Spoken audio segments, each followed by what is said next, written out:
Hey strangers, my name is Gabrielle and welcome back to my channel where I make weekly videos about freelancing, young adulting, surviving college, and personal development. This week's video is part 3 of my student freelancing series. You can check out videos 1 and 2 down on the description below. I have it linked over there. And yeah, this week's video, as you can already see from the title, will be about my general perspective of skills that you can use or skills that a typical college student here in the Philippines would already have that you can use to jumpstart your freelancing career. Also, the way that I will be structuring this video is I'll talk about the skill and I'll share a brief description of the different specialized roles that you can do or you can fulfill using that associated skill, and I'll share an estimated salary range that you can expect to earn from that specific skill. So first things first, before I go ahead and jump into the video, I noticed back on the first and second video in the series that I didn't really clearly define what freelancing is or who a freelancer is.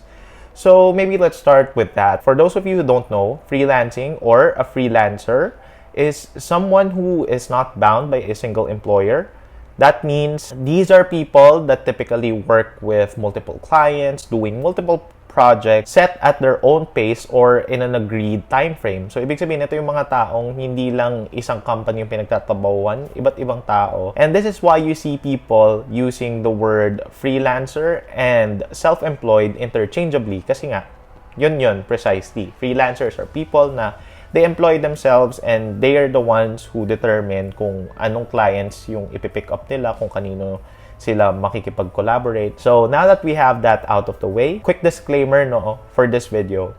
Everything that I will be saying is based on my own experience and my own research. Again, I encourage all of you to do your deeper research and to read more up on the specific details because again, everything will be a generalized perspective and nothing is set in stone. So yeah, with all of that out of the way, let's get back to the meat of this video, and we will be talking about the 5 student-friendly skills that you may or may not have that could jumpstart your freelancing career.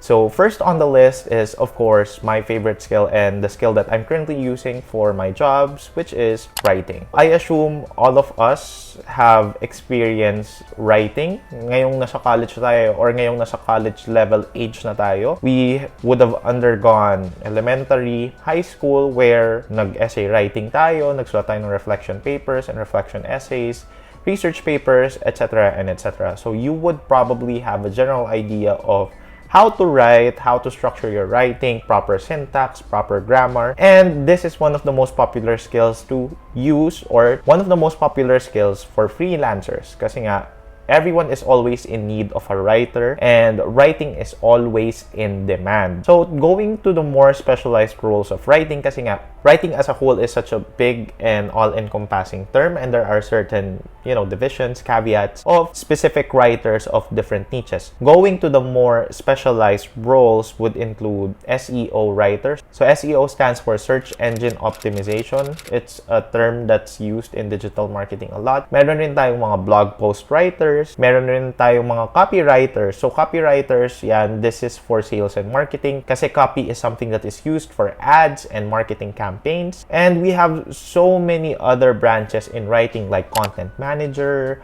content creator, etc. and etc. As a whole, writing is just such a big market to have. And then going on to the salary range, so very mataas ang variability for writing or what you can expect to earn as a writer kasi it all depends on the niche or the specialization na makukuha mo. Personally, ako, not to brag or anything, but the gross income of my entire career as a writer now for the past 3 years has already exceeded 1 million pesos. So kung hindi ako gumastos ng kahit magkano during these past 3 years, milyonaryo na ako. Pero hindi, magastos ako. So that just gives you an overall idea na yes, may pera sa pagsusulat. And then this general expected range that I've been seeing for writers can go as low as 20,000 pesos up to the 6 figures na 100,000 pesos and higher. So 20,000 to 100,000. Again, depende to sa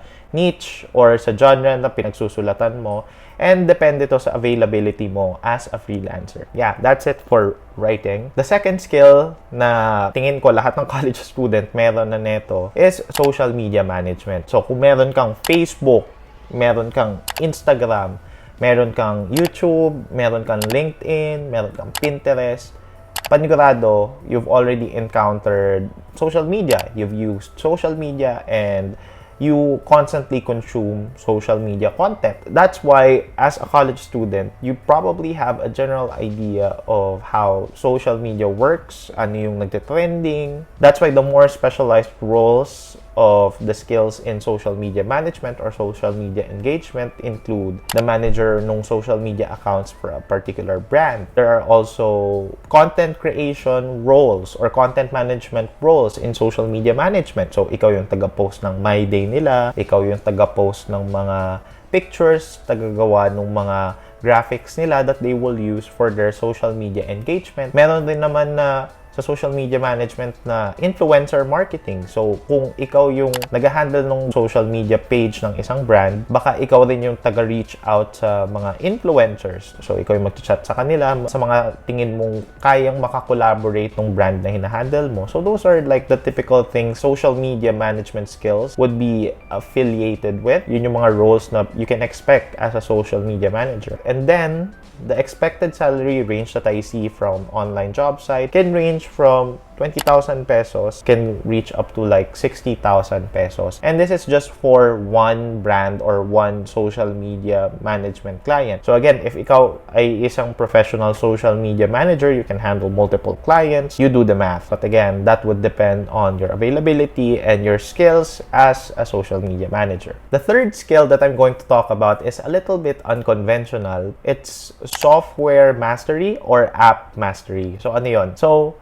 pag pumunta kayo sa mga online job sites or freelancing sites, there are always people looking for blank expert. So maybe Facebook ads expert, Google ads expert, or maybe Asana expert, spreadsheet expert. You would not believe how much people would pay if you are an expert at Microsoft Excel or Google Spreadsheet. These are powerful apps or pieces of software that are being used by businesses and brands. And if gamay na gamay mo yung paggamit ng app or ng software na yon and you can manipulate it at will, there will be a market for you out there. I doubt na wala ka sa mga skill na malilist down ko today. But for the unlikely chance na wala nga, here's something that you can do. You can like choose a specific app that's being used by multiple people right now. A few apps that on the top of my head that is in demand right now is Klaviyo. It's a email marketing app or software. There's Asana, Trello, and Notion, which are project management software. There's also Microsoft Excel and Google Spreadsheet that are apps or software that can be used to be just this one huge database na mag-extract ka ng information from one sheet to another. So pag may na-master ka sa any of those apps, pwede mo yon i-market as a skill. And you can be hired by, agencies, you can be hired by different companies that are looking for an expert for that app itself. And I kid you not, this is one of the highest paying positions out there. Sobrang lapad ng margin of income for this specific skill na typically I would assume na the lowest that you can get from this skill is 40,000 pesos and it just goes up from there. Fourth is one of the more basic skills, which is data entry. So again, as college students, I assume lahat tayo na nakahawak na ng cellphone, nakatype na sa cellphone, nakagamit na ng computer, or nakagamit na ng laptop. Which is why the more specialized roles for,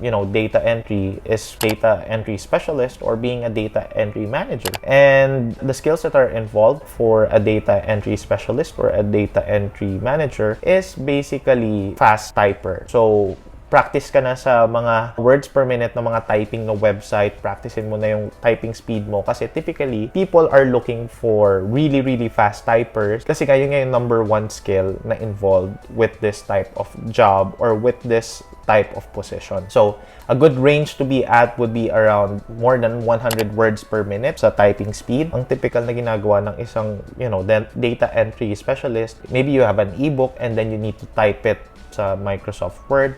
Maybe you have a list of orders and then may corresponding codes yan. And then you would enter that in a spreadsheet.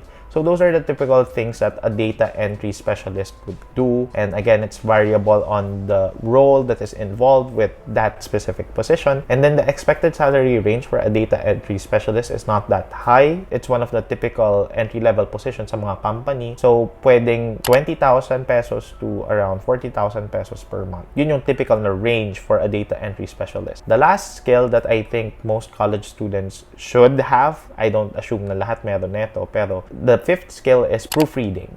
So proofreading, again, is just basically checking for grammatical mistakes, errors, and then with the, innovation of technology like the usage of Grammarly, Hemingway, just to name a few, you can already be a superb proofreader. Hindi mo kailangan iasa lahat sa level of understanding mo with the language that you're trying to proofread for. Meron na nga tayong mga apps na ginagamit ngayon that can help us or that can elevate our proofreading expertise. And, just a few specialized roles for a proofreader would be ebook proofreader, would be web or blog article proofreader, and then one of the most famous positions for a proofreader and one of the most high paying actually is academic proofreader. So those are people who proofread academic papers, thesis papers, research papers. Usually, yung difficulty lang naman with being a proofreader is you also need to be a writer first and foremost. Kasi it's hard to catch the nuances and the mistakes if you yourself are not skilled in writing. Proofreading is a easy way to earn money kasi maraming mga short-term projects dyan. Merong mga tao dyan na gusto lang pabasa yung essay nila, mga 2 pages, 1 page, and then 500 pesos na yun. So, kumbaga, merong mga short-term project for proofreaders that are very much attuned for college students kasi mabilis lang siyang gawin. Kasi nga, most of the other skills that I've listed are in demand of time. Kailangan talaga ng time para gawin yung mga yun and yung mga positions na yun. With proofreading, usually, kung fast reader ka naman, if you can read in a pace of 100 to 300 words per minute, mabilis lang. And depende ulit sa variability of the roles na iti-take mo. The usual salary range for a proofreader is around 20,000 pesos to 60,000 pesos. So yun guys, this is basically the 5 skills that I think college students have, and these are skills that you can further develop in order to start freelancing and to actually begin earning kaching-kaching for your skills. Kasi nga, lahat tayo, meron tayong skill na pwede natin gamitin para kumita ng pera, and there is always a market for everything. So, tell me in the comments down below if what specific skill you think you have, or what skill do you want me to further explore with future videos. And yeah, if you like this video, if you learned anything from this video, consider liking, subscribing, or maybe hitting the notification bell. Again, you do you. Bahala kayo sa buhay nyo. That is everything for this week's video. Stay tuned for the next video next week, and that's everything. See you next week. Bye.